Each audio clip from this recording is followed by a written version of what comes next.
সন্তানের মামলায় আটকা পড়ে যাবে।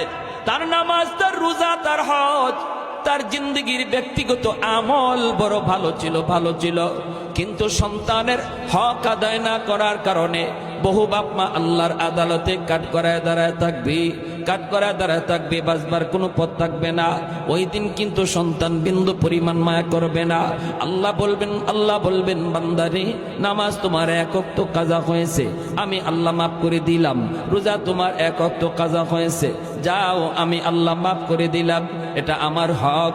কিন্তু সন্তানের হক তুমি নষ্ট করেছো, তারে আমি আল্লাহর পরিচয় শিখাও নাই, ইসলাম ধর্ম সম্পর্কে তারে জ্ঞান দাও নাই, না তারে মুসলমানি শিখাও নাই, যার জন্য আজকে সে জাহান্নামী।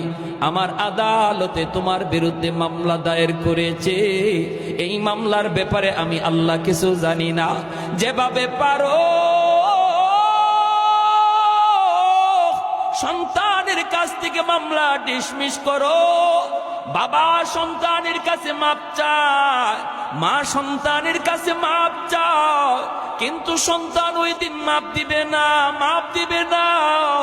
হাসরের মাঠে সন্তান বাবাকে চিনবে না, বাবা সন্তানকে চিনবে না।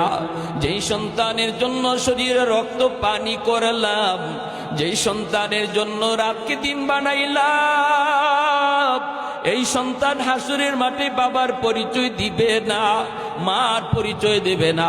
সন্তান চাইবে বাপ মারে বিপদে ফেলায়া কেমন করে নিজে বাঁচতে পারে, বাবাই চাইব দুষ্টা সন্তানের ঘাড়ে চাপাইয়া কেমন করে বাবা বাঁচতে পারে। স্বামী চাইব স্ত্রীর ঘাড়ে দোষ চাপাইয়া নিজে বাঁচতে, স্ত্রী চাইব স্বামীর ঘাড়ে দোষ চাপাইয়া নিজে বাঁচতে।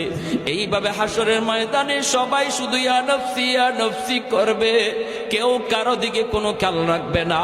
এমনকি নবীরা পর্যন্ত আব্বা আমার কোথায় এই কথা বলবে না।